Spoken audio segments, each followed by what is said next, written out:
Hello parents.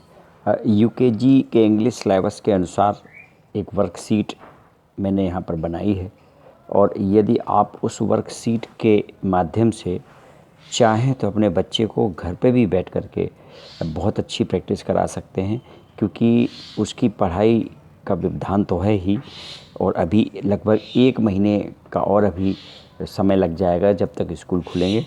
तो मैं एक वर्कशीट यहाँ पर आपको दे रहा हूँ, उसमें आप अपने क्वेश्चन बदल बदल के, ये तो मैंने आपको एक उदाहरण बताया है, लेकिन इसके बाद आप चाहें तो इसके क्वेश्चन बदल चेंज कर करके और बच्चे को उसकी प्रैक्टिस करा सकते हैं। क्वेश्चन नंबर 1 जो होता है वो स्मॉल लेटर्स और कैपिटल लेटर्स से शुरू होता है। स्मॉल लेटर्स और कैपिटल लेटर्स का कॉम्बिनेशन बच्चों को आना चाहिए कि आखिर स्मॉल ए और कैपिटल ए में आपस में क्या रिलेशन है, इनको पहचानना आना चाहिए और साथ ही साथ इनका प्रोनाउंसिएशन भी आना चाहिए, इनका उच्चारण भी आना चाहिए कि ए से क्या बनता है, बी से क्या बनता है, बी को बै कहते हैं, ए को ए कहते हैं। इस तरीके से इनका उच्चारण भी आप घर पे कराएं।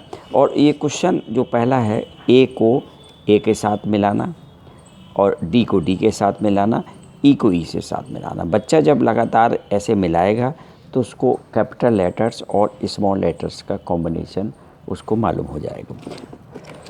फिर इन द मिसिंग वॉवेल्स, आप जानते हैं कि इंग्लिश अल्फ़ाबेट में 26 लेटर्स होते हैं, जिसमें 5 वॉवेल्स होते हैं और 21 कॉन्सोनेंट्स होते हैं। वॉवेल्स का यूज़ करके हम वर्ड बनाते हैं। वॉवेल्स के यूज़ कई प्रकार से हैं। कंसोनेंट, 2 कंसोनेंट के बीच में एक वॉवेल लगा करके उसका उच्चारण बच्चे को बताएं। उसी को देख करके चित्र के सहारे से, वो पिक्चर देख करके और ड्राइंग उसकी जो है वो देख करके बच्चा उसका नेम बताएगा और उसका उच्चारण भी धीरे धीरे सीखेगा। उदाहरण के लिए जैसे आपने यहाँ पर एक ड्राइंग डॉग की बनाई हुई है, बच्चा डॉग को देख करके डॉग बोलेगा और उसकी स्पेलिंग भी पढ़ेगा और AIOU जो हमारे वॉवेल्स हैं उनका भी यूज़ करिएगा। आप DOG dog, CAT cat, TREE tree, HEN hen, इस तरीके से आप इनको बोल करके उसको बता सकते हैं। इसके बाद आता है right the first letters of each pictures and से। यहाँ पर कुछ ड्राइंग बनी हुई है, आप ड्राइंग बना करके बच्चे को उसके फर्स्ट लेटर को आप बता सकते हैं कि आखिर फर्स्ट लेटर का प्रोनाउंसिएशन क्या है। जैसे Z for zebra, L for lion, E for elephant, P for parrot, Q for queen और M फॉर मंकी। बच्चा इस ड्राइंग को देखेगा और उस लेटर्स को वो पहचानेगा और यहाँ पर स्मॉल और कैपिटल और स्मॉल लेटर्स दोनों का कॉम्बिनेशन आप लिखने के लिए यहाँ पर बताइए, जिससे कि वो पुनः याद कर सके। एक बार फिर फाइंड द वॉवेल्स, बच्चे को अब विदाउट फिगर, बगैर चित्रों के, बगैर ड्राइंग के उसको पहचानना आना चाहिए कि आखिर वॉवेल्स क्या होते हैं। तो हमने यहाँ पर कई कंसोनेंट्स कैपिटल और स्मॉल लेटर्स मिला करके बनाए हुए हैं। आपको इनमें से वॉवेल्स को सर्किल करना है कि आखिर कौन कौन से वॉवेल्स इसमें यूज किए गए हैं। फॉर एग्ज़ाम्पल मैंने एक आपको करके बताया हुआ है। फिर इसके बाद make the sound of A and E। देखिए जो वॉवेल्स हैं उनके सबके साउंड अलग होते हैं। AIOU जो 5 वॉवेल्स हैं, सबके अपने अपने साउंड हैं और ज़रूरी नहीं कि एक का साउंड एक जगह एक ही सा है, सब अलग अलग साउंड होते हैं। तो यहाँ पर आप एक कंसोनेंट लगा करके और वर्ड बनाएं। जैसे एट के सामने यदि B लगा देंगे तो बैट, रैट, मैप, और ये रैन या फैन, एक ही जोड़े से कई वर्ड बन जाते हैं। इन शब्दों का प्रयोग करके, इन डिजिट का प्रयोग करके आप इन वर्ड्स का प्रयोग करके आप यहाँ पर इसका प्रयोग कर सकते हैं। LKMT यहाँ पर आपने लेटर्स दिए हुए हैं उस लेटर्स में आपको ई के साउंड के सारे वर्ड बनाने हैं। इसके बाद आता है fill in the correct words in column. A an का प्रयोग आपको बताना होगा कि जब कोई भी वर्ड कंसोनेंट से शुरू होता है तो हमेशा ए का प्रयोग करते हैं, दीज आर द आर्टिकल। और इसके बाद जो वर्ड आपके वॉवेल से स्टार्ट होता है उसमें हम एन का प्रयोग करते हैं। तो यहाँ पर कुछ वर्ड दिए हुए हैं, यहाँ पर आपको इस टेबल के अंदर आपको बताना है कि ए जिनके सामने यूज़ होना है और वो वर्ड कौन कौन से हैं, और जिसमें एन आना है वो वर्ड कौन कौन से हैं। देखिए एक बार फिर, use of that, this, these और दोज। दिस और दैट दोनों का अर्थ भी एक ही होता है, लेकिन दिस उस चीज़ के लिए प्रयोग होता है जो आपके पास होती है, और दैट उस चीज़ के लिए प्रयोग होता है जो आपसे दूर होती है। फॉर एग्ज़ाम्पल यहाँ पर आपने फिगर भी बना रखे हैं, कुछ ड्राइंग भी बना रखी है, तो बच्चे को ये भी एहसास होगा कि ये फ्लावर हमारे पास में है और ये फिश हमसे दूर है, ये फ्लावर्स भी हमारे पास में हैं और ये बॉल्स हैं जो हमसे दूर हैं। सबसे पहले दिस और दैट की बात करें तो दिस इज़ ए फ्लावर, क्योंकि ये फ्लावर हमारे नज़दीक है इसलिए इसमें दिस का प्रयोग हुआ।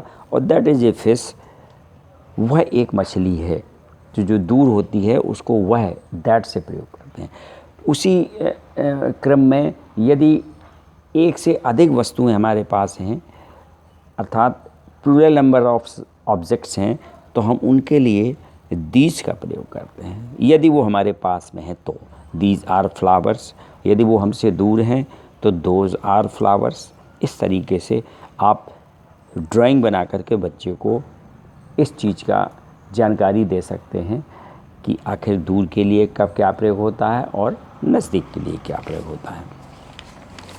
इसके बाद आपको फिर से कुछ वर्ड यहाँ लिखना है और ए एन का यूज़ करते हुए फिर आपको बताना है कि आखिर यहाँ पर ए आएगा कि एन आएगा, ये आपको यहाँ पर बताना है। क्योंकि मैं बता चुका हूँ कि जो वर्ड ए से प्रारंभ मतलब कंसोनेंट से स्टार्ट होते हैं उसमें ए, और जो वर्ड आपके वोवेल से स्टार्ट होते हैं उनमें हम एन का यूज़ करते हैं।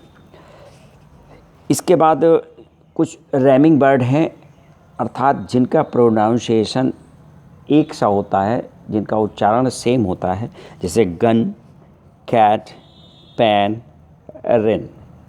तो एक गन से मिलता हुआ इसके अंदर कौन सा प्रोनाउंसिएशन इससे मैच करता है, इसलिए इसको इसके साथ मिलाना है। इस तरीके से कुछ क्वेश्चन आप अपने बच्चे को दे सकते हैं। इसके बाद आते हैं अपोजिट वर्ड, जिनको हम विलोम शब्द कहते हैं। हिंदी में हम विलोम शब्द कहते हैं, लेकिन आपको अपोजिट वर्ड्स कह करके बच्चे को समझाना है कि ब्लैक का अपोजिट क्या होता है। ब्लैक मीन्स बताइए कि ब्लैक मीन्स होता काला, और काले का अपोजिट, चूँकि हमारी हिंदी हमारी मातृभाषा है तो बच्चा जब हिंदी में समझेगा तो उसको इंग्लिश में बहुत आसानी से ट्रांसफ़र कर लेगा। Black, tall, day, big, inside. Inside means होता अंदर की तरफ, इसका विलोम होता आउटसाइड। थिक, थिक माने मोटा और थिन माने पतला। इस तरीके से आप इनके अपोजिट्स की नॉलेज बच्चे को करा सकते हैं। सिंगुलर और प्लूरल, अर्थात एस लगा करके किसी भी वर्ड को उसके प्लूरल फॉर्म में चेंज करना, ये बच्चे को बताना है। कुछ एग्जाम्पल यहाँ पर दे रहा हूँ। बॉय का बनेगा बॉयज़ और चेयर का बनेगा चेयर्स, जो कि इसमें जगह की कमी रहती है, इसलिए मैंने दो ही एग्जाम्पल दे करके आपको समझाया है। आप चाहें तो डिफरेंट टाइप ऑफ एग्जाम्पल दे करके बच्चे को रोज़ एक डेली एक प्रैक्टिस शीट आप बना करके दे सकते हैं। इसके बाद जो और भी कई चीज़ें हैं जो आपको अपने बच्चे को बताना है, क्योंकि आप एक आदत बनाएं कि बच्चे को समय ज़रूर दें, क्योंकि ये जो समय लगभग 2-2.5 महीने का जो बच्चे का बेकार निकल गया है और अगले 1 महीने तक और बच्चे का भी समय बेकार जाना है, तो बच्चों की इसमें लय न टूटे और बच्चों के एक हैबिट बनी रहे और आप भी अपने समय का पूरा उपयोग कर सकें। और इसलिए आपको अधिक से अधिक समय बच्चों के साथ देना है। और एक यदि सीट आप बना करके उसकी फ़ोटोकॉपी रख करके बच्चे को रोज़ प्रैक्टिस कराएंगे, नए नए शब्द बच्चे को सिखाएंगे, तो बच्चे की प्रैक्टिस बनी रहेगी और बच्चा जब स्कूल आएगा तो उसको पुनः लय में, रिदम में आने में फिर उसको समय नहीं लगेगा। धन्यवाद।